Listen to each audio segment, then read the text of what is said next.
रोज सूते में होता परेशानी, रात जाग के बितावत बानी।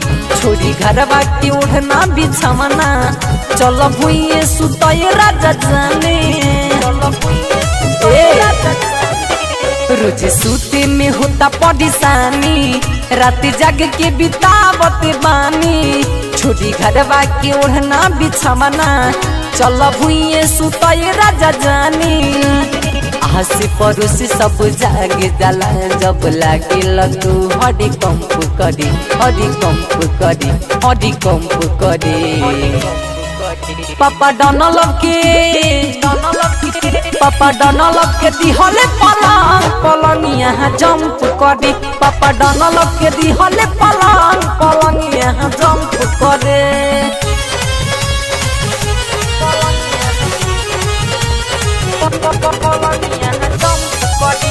Recording by Om Deep Studio.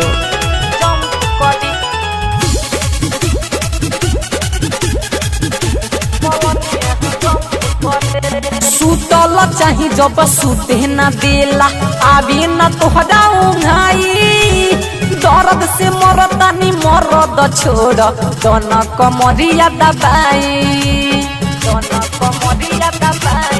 सुन ना, सुतल चाही जब सुते न देला, आवे न तोहरा उंघाई।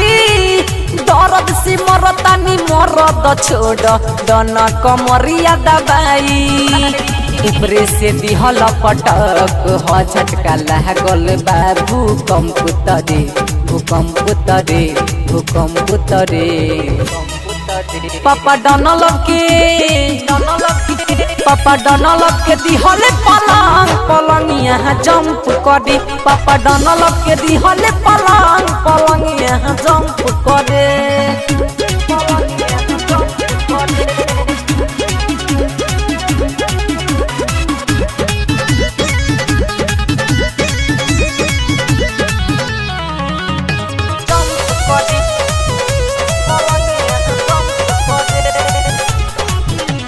बहती बुता के किली लगा के घुस जाला घर के में साझे। राहुल रसिक प्यारी कह दिल जब जब तबे पलंगिया बाजे, तबे पलंगिया बाजे। आए हाय बत्ती बुता के किली लगा के घुस जाला घर ही में साझे। राहुल रसिक प्यारी कह दिल जब जब तबे पलंगिया बाजे। रहिले रन जीव दूरे दूरे, यही से हम तो तुहरा डरे, तुहरा डरे, तुहरा डरे। पापा डनल के दिहले पलंग पलंग यहाँ जंप करी। पापा डनल के दिहले पलंग पलंग यहाँ जंप करी। रोज सूते में होता परेशानी, रात जाग के बितावत बानी। छोड़ी घरवा के ओढ़ना बिछावना, चल भुइये सुतय राजा जानी। हंसी पड़ोसी सब जाग जाला, जब लागे तू हरी कंप करी, हरी कंप करी, हरी कंप करी। पापा डनल